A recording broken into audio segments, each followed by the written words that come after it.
듣는 시간이죠. 정치화투가 있습니다. 4월 15일 총선 드디어 하루 앞으로 다가왔습니다. 그리고 공식 선거 운동은 자정이 되면 끝이 났죠. 오늘 정치화투 거대 양당 외에 소수 3당 연결을 차례로 준비를 했습니다. 제가 3당 모두 좀 동일한 시간 드리도록 노력을 하겠습니다. 첫 번째로 정의당 심상정 상임선대위원장을 만나보겠습니다. 나와 계시죠? 네, 안녕하세요. 예. 정의당이 어제 오전부터 마지막 60시간 정의당 지키기 비상행동에 돌입했습니다. 네. 그리고 첫 일정으로 고 노회찬 의원 묘소에 다녀오셨어요. 이 의미부터 좀 여쭙겠습니다. 우리 노회찬 대표께서는 한 번의 부끄러움도 스스로 용납하지 않으셨어요. 네. 정의당을 지키기 위해서라고 생각합니다. 어제 대표님 만나 뵙고 정의당 거대 양당의 틈바구니에서 정의당을 지키기 위한 처절한 몸부림에 대해서 말씀 나눴고 우리 노회찬 대표가 지키고자 한 그 뜻, 우리 사회 수많은 투명인간 사회적 약자들의 삶을 지키는 버팀목으로 정의당 단단하게 키우겠다는 다짐을 했습니다. 네. 이번 총선 연동형 비례대표제가 도입된 첫 번째 선거입니다. 그러다 보니까 비례대표 용지에 당이 엄청나게 많습니다. 그 많은 당 중에서 정의당이 왜 돼야 할지 여기에 대해서 좀 답해 주시죠. 정의당은 비례의석 몇 석을 탐해서 만든 일회용 정당이 아닙니다. 지금 10번 안에 있는 시민당, 열린민주당, 또 미래한국당, 국민의당 이런 당들은 총선이 끝나면 사라질 비례 전문 정당입니다. 네. 정의당은 20년 동안 사회적 약자를 위해서 헌신해온 정당이고 대한민국 개혁의 마지막 보루라고 생각합니다. 대한민국을 진보하게 하는 힘, 정의당을 국민 여러분께서 지켜주시고 20대 최악의 국회의 변화는 결국 정의당이 교섭단체가 될 수 있느냐 없느냐만 남았다고 생각합니다. 네.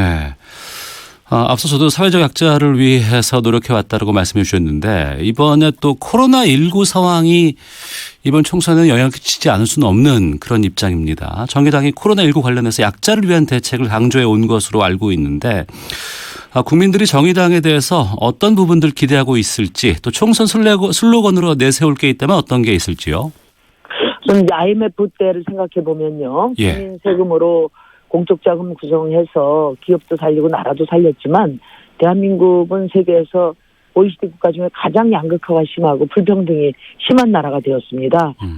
이번 코로나19 극복 과정에서는 이런 불평등을 오히려 완화하는 그런 적극적인 전략이 필요하다고 생각합니다.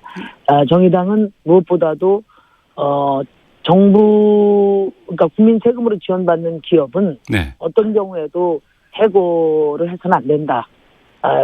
우리 시민들 일자리를 지키는데 정부가 분명한 조건을 걸고 지원을 해야 된다는 걸 말씀드리고요. 두 번째는 자영업자들이 지금 매출이 반토막 난 상태에서 임대료 따박따박 내야 되고 부가가치세 내야 되고 공과금 내야 되지 않습니까? 네. 3개월 정도는 버틸 수 있도록 임대료 일부를 현금 지원하고 부가가치세는 면제해줘야 된다. 공과금도 한 3개월은 면제해줘라. 이렇게 특단의 대책을 정부에 촉구했습니다. 그리고 이제 1인당 100만 원씩 기본 재난기본소득을 빨리 4월 안에 지급해서 생존의 벼랑으로 내몰리고 있는 시민들의 삶을 구하고 또 경제 위기에 선제적으로 대응해야 된다고 생각합니다. 무엇보다도 중요한 것은 고통분담이 필요한데 이 고통분담은 위로부터 가진 사람부터 권력이 있는 사람부터 진행이 돼야 정의로운 고통분담이 되고 함께 상생하는 그런 위기극복이 될 수 있다고 생각합니다. 정의당 사회적 약자의 편에서 국민의 편에서 민생의 방파제가 되겠습니다. 네. 앞서 목표를 교섭단체 구성이라고 말씀해 주셨습니다만 지금 그동안 나왔던 여론조사라든가 보면은 현실적으로 판세상 정의당이 좀 어려운 상황이 아니냐 이런 분석이 나오는데 어떻게 보세요? 저는 제도보다 민심이 중요하다 이렇게 생각합니다. 이제 선거 막바지로 오면서 많은 국민들이 정의당의 애정어린 염려를 많이 해주시고 계십니다. 정의당 이번에 잘 돼야 되는데 교섭단체 돼야 되는데 이런 격려를 해주고 계십니다. 지금 사전투표가 끝난 상황에서 네. 이제 1당도 정해졌고 2당도 정해졌습니다. 집권 여당은 압승을 전망하면서 표정 관리하고 있습니다. 이제 남은 것은 정의당 교섭단체 될 수 있느냐, 제3당 정의당이 어느 만큼 의석을 얻느냐만 남은 선거라고 생각합니다.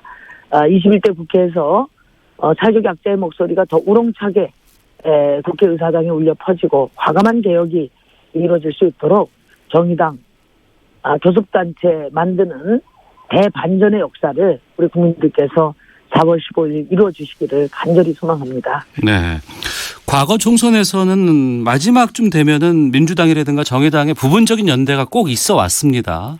그런데 이번에는 그게 지금 없는 상황인데 왜 그렇다고 보시는지 아니면 어떤 의미로 생각해야 될지요? 서로 다른 정당이 서로 경쟁하고 협력하는 건데요. 네. 이번 이제 창원 같은 경우에는 진보개혁 쪽이 전부 그 민주노총 조합원 출신들이 후보가 됐기 때문에 네. 전통적으로 또 시민에 의한 단일화가 이루어지는 것이기 때문에 저희는 좀 열어놨습니다. 시민단체들도 강력하게 단일화를 요구를 했어요. 왜냐하면 코로나19 상황에서 대량 해고를 막고 노동자를 지키는 후보가 들어가야지 네. 반노동 정책을 갖는 미래통합당 후보가 돼서는 안 된다는 게 창원 시민의 생각이었기 때문에 단일화를 요구했습니다마는 네. 더불어민주당에서 응하지를 않았거든요. 그래서 지금 남은 것은 창원 시민들의 전략적 투표로 여영국 후보에게 힘을 몰아주시라고 아침에 호소하고 올라온 겁니다. 네. 이번 특히 이제 비례 전문 정당이 많이 생겼습니다. 특히 이제 여야의 거대 정당들이 별도의 비례대표 정당까지 만들어서 좀 이 연동형 비례대표제의 원래 의도가 좀 많이 희석됐다는 지적도 있습니다. 지금 그 거대 양당의 선거 이건 어떻게 평가를 하세요? 이제 그 거대 양당에 나를 세가며 서로 혐오하고 대결하는 이런 양당 대결 정치로는 절대 국민을 위한 정치를 할 수 없다는 것이 분명해졌습니다. 그렇기 때문에 선거제도를 바꾸고자 한 거거든요. 네. 다양한 시민들의 삶을 대표할 수 있도록 다당제를 만들고 민생을 중심으로 협력 정치가 가능한 제도로 가자. 그것이 선거제도 개혁의 취지입니다. 그런데 거대 양당이 그 비례위성 정당을 만들어서 군소 정당들의 몫을 다 지금 이제 사실상 도둑질 해간 거거든요. 네. 그런 상황에서 진짜 염려가 되는 것은 20대 국회가 최악의 국회라고 국민들로부터 평가를 받았는데 네. 21대 국회에서는 이 양당의 극한적 대결 정치가 더 심화되고 20대 국회보다 더 나쁜 국회가 되지 않을까 이런 걱정이 됩니다. 거대 양당의 틈바구니에서 다양한 시민의 삶을 대표하고 또 민생 중심으로 협치가 이루어질 수 있도록 제3당 정의당을 교섭단체에 꼭 만들어주셔야 되는 이유가 여기에 있습니다. 네. 그 연동형 비례대표제가 본래 의미가 퇴색됐다기 때문에 21대 국회 정의당 만약에 의석수 확보하게 되면 선거법 개정에도 좀 참여하실 입장이십니까?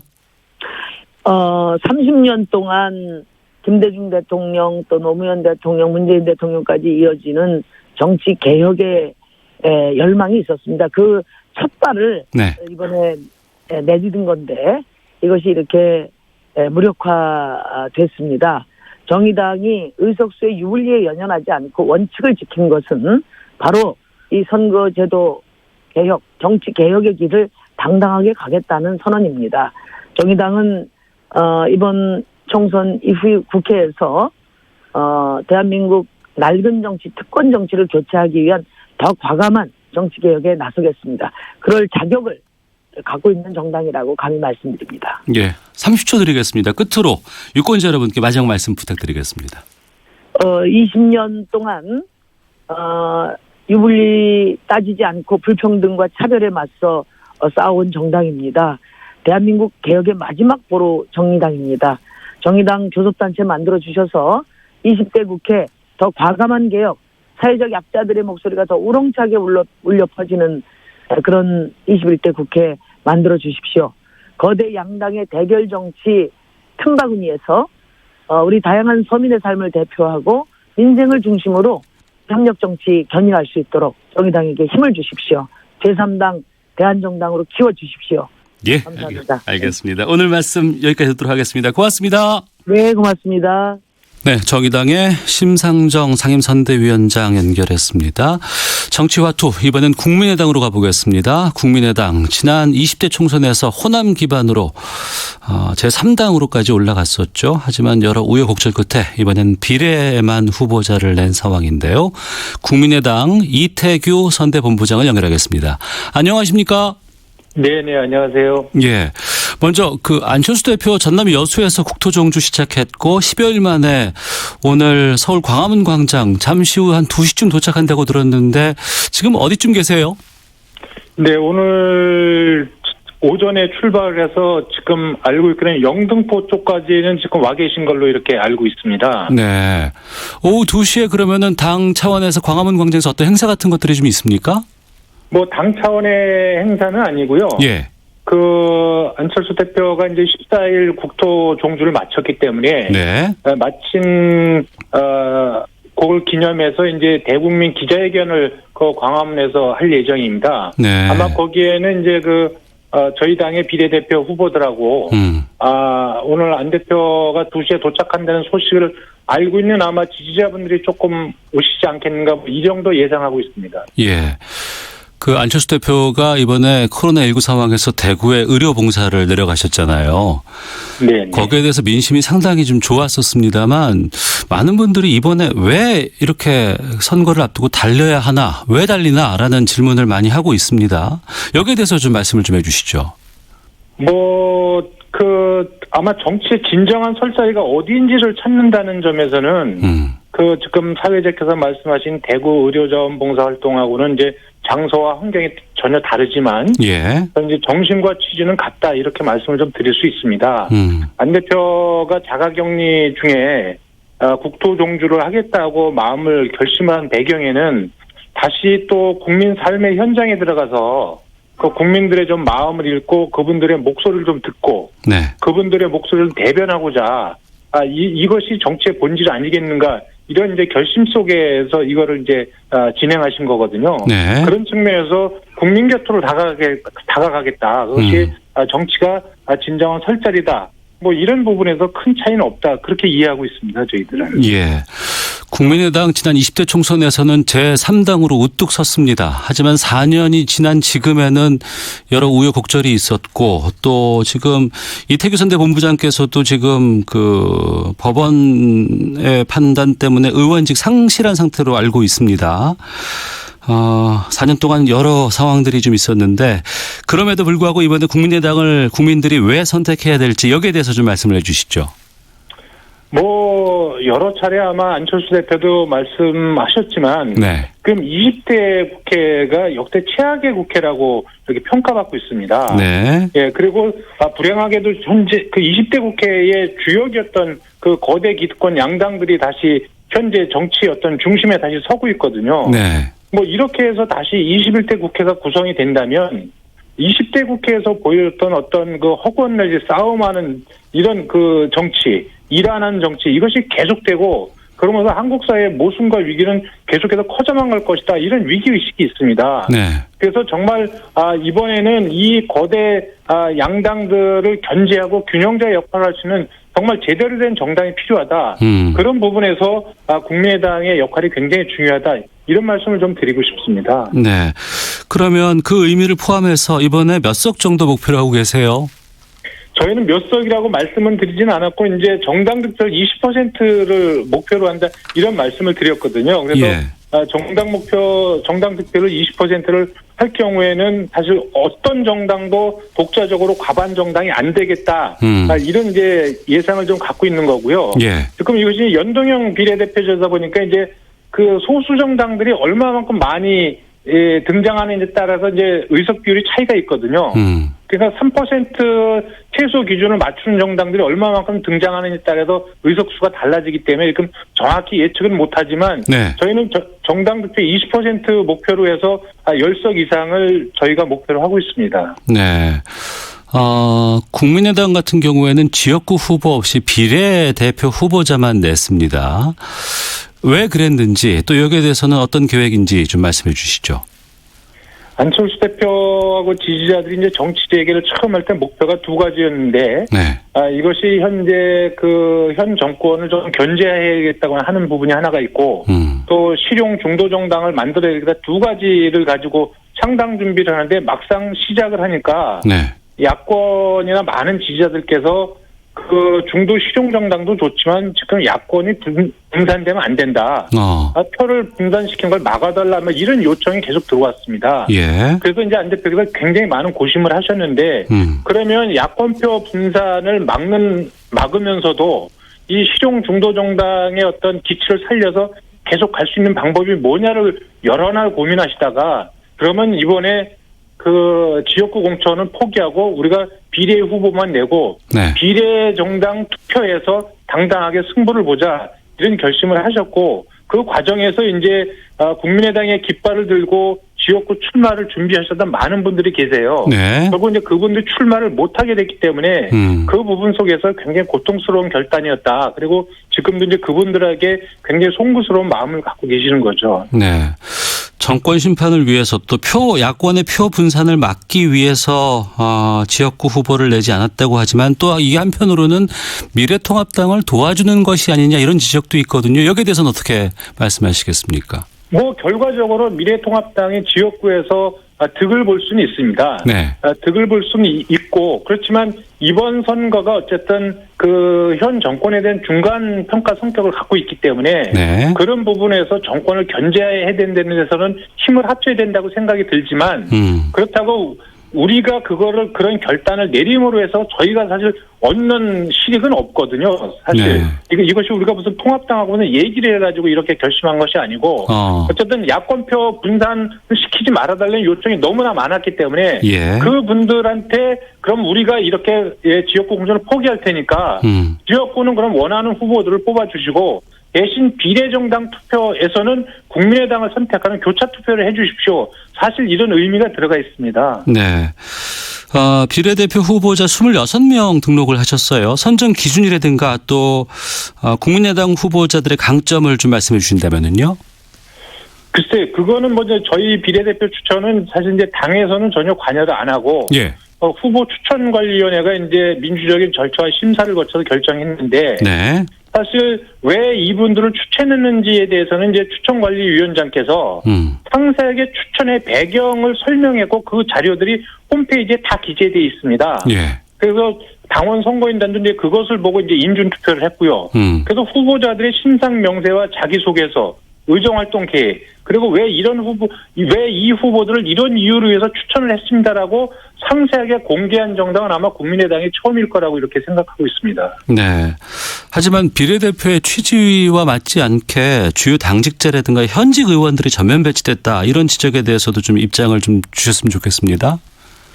네, 아마 추천관리위원회가 국민의당의 신생정당이기 때문에 예. 대국회 전략을 슬기롭게 헤쳐나가기 위해서 이제 경험이 좀 필요하다는 이런 전략적인 판단이 있을 수 있고요. 또 저는 이제 당직자들도 사실 등원을 못했으면 사실상 정치 신인이거든요. 네. 당의 지향점이나 가치에 가장 부합하는 인물들이 오랜 기간 고생만 하다가 막상 공천 과정에서 당직자라고 불이익을 받는 거는 저는 합리적이라고 생각하지 않습니다. 어떻게 보면 그분들이 당의 정체성이나 지향점에 가장 잘 맞게 일을 하실 수 있는 분들이거든요. 예. 그래서 그분들에게도 공정한 저는 기회를 부여하는 것이 맞다. 이렇게 생각을 갖고 있습니다. 예. 공식 선거운동은 자정이면 이제 끝이 납니다. 시간이 그렇게 많지 않은데요. 유권자 여러분들께 국민의당 왜 뽑아야 되는지 또 국민께 어떤 말씀 하실지 시간 드리도록 하겠습니다. 20대 국회의 개판을 막아야 저는 이 코로나19 위기도 극복하고 정치도 바꿀 수 있다고 생각을 갖고 있습니다. 그래서 국민의당은 이 거대 양당의 독주와 이 싸움 정치를 막고 합리적인 견제와 균형을 이끌어낼 유일한 저는 개혁 정당이라고 생각을 합니다. 네. 국민의당은 사실 기득권 세력과 어떤 연관도 없는 유일한 깨끗한 정당이라는 말씀을 국민들께 말씀을 드리고요. 양당이 어떤 독선과 폭주를 막을 균형자 역할을 할 수 있는 그런 역할을 기우고 싶은 국민의당에 부여해 주기를 국민들께 진심으로 호소드린다. 이 말씀을 좀 드리고 싶습니다. 네. 잠시 후 2시에 있을 기자회견에서 안철수 대표가 어떤 발언이 나올까요? 어떤 계획 같은 게 좀 있습니까?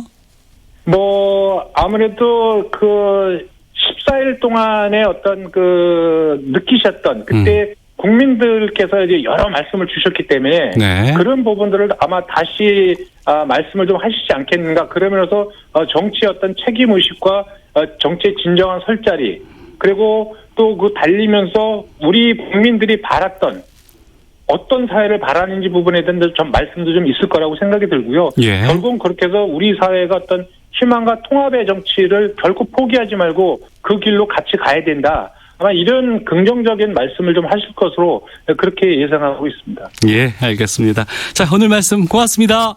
네, 고맙습니다. 네, 국민의당 이태규 선대본부장 연결했습니다. 자, 4.15 총선 특집 정치화투 마지막입니다. 민생당으로 가겠습니다.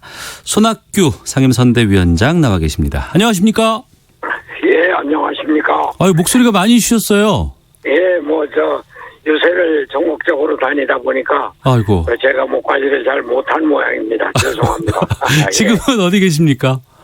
지금은 남양주입니다. 남양주의 이인희 후보라고 예. 아주 젊고 신념이 있고 이런 지조가 있고 이런 훌륭한 젊은 정치인이 있습니다. 예, 그럼 남양주에서 호남 쪽으로 또 내려가십니까? 아니면은 수도권으로 올라오십니까 이제? 아니, 오늘은 호남으로 가지 않고 여기서 끝나서 강남 거쳐서 의왕 과천 거쳐서 또다시 송파에서 마칠 생각입니다. 예. 민생당이 여러 상황 끝에 비례 후보들도 상당히 좀 늦게 냈습니다. 선거운동 시작도 늦었고요. 민심은 지금 어떻게 보세요, 판세는? 우선 저희 민생당이 이렇게 선거 대책 준비가 늦은 데 대해서 송구스럽고요. 예. 민생당의 내분 또 그 전에 바른미래당의 탈당 사태 이런 거에 대해서 제가 당 대표를 했던 사람으로 송구스럽게 짝이 없습니다. 그러나 이번 총선이 선거일이 다가올수록 일당, 이당 거대 양당에게만 표를 주면은 우리나라 정치가 또 싸움판으로 가지 않나 이런 의구심 두려움이 있는 것 같고요. 네. 물론 그동안 거대 양당으로 찢어져서 원심력이 작용하는 부분이 많이 있었습니다만 특히 선거가 다가오고 가짜 비례 위성 정당에 대해서 이게 위헌 요소가 있구나, 정당법 위반 요소가 있구나. 네. 그래서 민생당이 위헌 소송을 제기했구나 이러면서 안 되겠다. 제3당 위생당을 찍어야 되겠다. 그리고 정당이라는 것이 국회에서 지역구에 후보를 내는 게 당연한 정당의 역할인데 네. 지역구 후보 내지도 않고 비례 후보만 낸다? 그건 말이 안 된다. 의회 민주주의를 거부하는 거다. 그래서 민생당에 대한 관심이 높아지고 있는 게 사실입니다. 네, 민생당이 내건 가장 핵심적인 공약, 슬로건 있으면 좀 소개해 주시죠.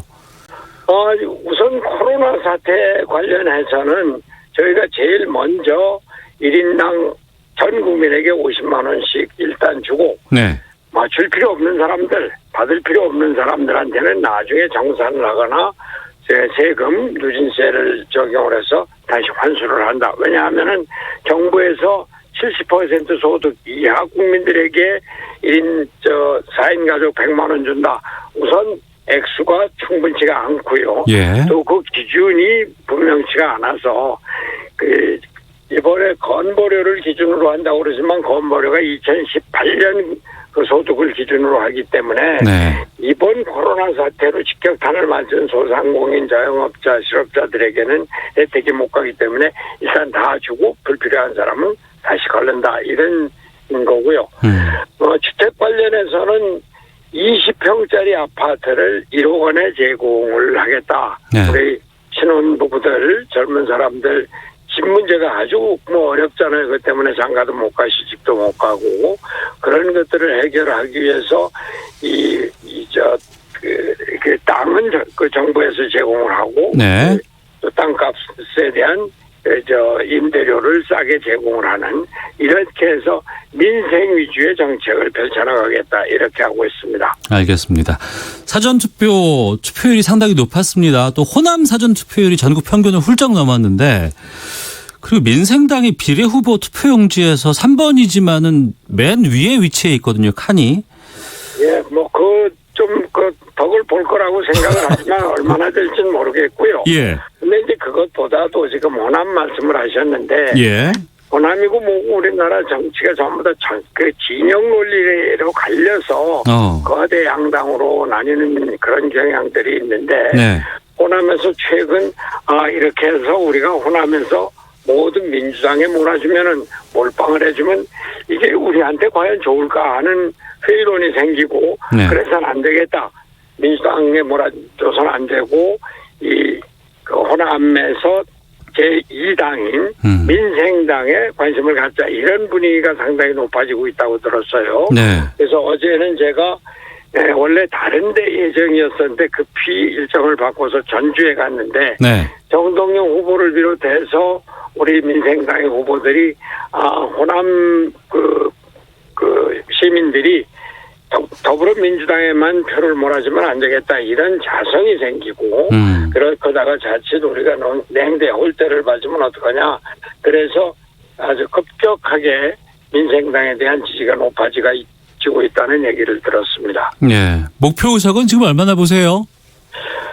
참 부끄러운데요. 예. 지금은 그 원내 교섭단체를 구성하는 걸 목표로 하고 있습니다. 원래 중도 세력이 넓어지고 예. 부당층이 넓어져서 우리가 40석, 50석 아니면 60, 70석도 바라보면서 전국을 주도할 수 있지 않겠는가 생각을 했는데 바른미래당의 내분이나 민생당의 통합의 어려움 이런 것 때문에 상당히 지지율이 떨어져서 그러나 지금 이 정치를 1당, 2당 거대 양당의 싸움판으로 다시 갖고 가서는 안 된다. 네. 제3지대에 민생당, 실용정당, 중도정당이 국권에 지키고 있어야 된다. 그래서 이념을 달피하고 지역구와 비례를 함께 내서 민주주의를 지키고자 하는 민생당에 대한 기대가 커진다고 생각을 해서 원내교섭단체를 구성하겠다는 그런 생각입니다. 네. 민생당이 대부분의 지역구를 이제 호남에서 냈습니다. 19명의 후보자를 호남에서 냈고 또 소속 의원 대다수가 이제 국민의당 소속으로 당선되신 분들이에요.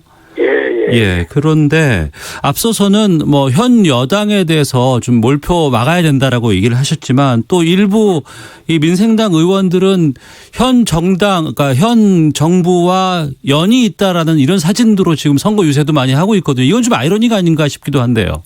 근데 우선 말이죠. 호남에만 집중됐다는 거는 좀 잘못됐고요. 제가 지금 은평구, 광진구, 네. 지금 현재 남양주, 좀 이따가 의왕 과천, 그 저녁에 송파평 이런 데는 상당히 강력하게 지금 당선 가능성을 갖고 떠오르고 있습니다. 예. 그리고 호남의 경우에 네. 말씀드렸다시피 호남 시민들이 민주당과 문재인 대통령에 상당히 의지하고 그쪽에 기대를 갖고 있는 것이 사실입니다. 예. 우리 민주당이 우리 호남의 당이다. 또 문재인 대통령이 우리의 대통령이다 이런 의식과 함께 특히 이낙연 총리가 대권 후보 1위를 달리면서 김대중 대통령 이래 모처럼 우리 대권 후보가 나왔다. 네. 그 대권 후보를 살려야 되지 않느냐. 호남 대통령 만들어야 되지 않느냐. 이런 분위기들이 많이 팽배해서 그쪽에 있는 우리 민생당의 후보들도 이낙연 후보와 사진을 찍은 것을 포스터에 내놓는다든지 호남 대통령을 뽑겠다고 공약을 한다든지 그런데 국회의원들 개개인들이 국회의원 하겠다고 여러 가지 전략을 쓰고 이런 거는 당 차원에서도 막기가 힘듭니다. 네. 다만 그것이 과연 올바른 전략인가 효과적인 전략인가 그리고 호남에서 우리가 민생당을 펴는 것이 민주당이 이중대를 하겠다는 것이 아니라 예. 호남에서 견제와 협조를 통해서 균형의 정치를 이루겠다. 이것이 우리 민생당의 정치적인 모토인 만큼 그 점은 그렇게 생각을 합니다. 네, 알겠습니다. 네. 아유, 손학규 선대위원장께서 목이 상당히 주머니 잠기셔서 고생이 좀 많으셨는데요. 마지막 시간 드리겠습니다. 유권자 여러분께 민생당을 위해서 한 표 말씀해 주시죠. 예. 네, 유권자 여러분, 우리가 20대 국회 뭘로 보셨습니까? 일 안 하는 식물 국회, 아니면 만나기만 하면은 싸우는 동물 국회였지 않습니까? 우리가 언제까지 거대 양당이 정권 싸움만 해서 그 싸움 통해 경제가 무너지고 민생이 도탄에 빠지고 이러겠습니까? 이제 일하는 국회, 또 생산적인 국회를 만들려면은 제3지대에 실용정당, 민생정당이 국권이 서서 필요할 때 중재도 하고 타협도 이끌어내고 협치의 정치를 이끌어내는 제3당 민생당을 꼭 찍어서 우리나라 정치를 바꾸고 민생을 살려주시기 바랍니다. 예, 알겠습니다. 말씀 고맙습니다. 감사합니다. 예, 손학규 민생당 상임선대위원장 연결했습니다. 자, 이어서 기상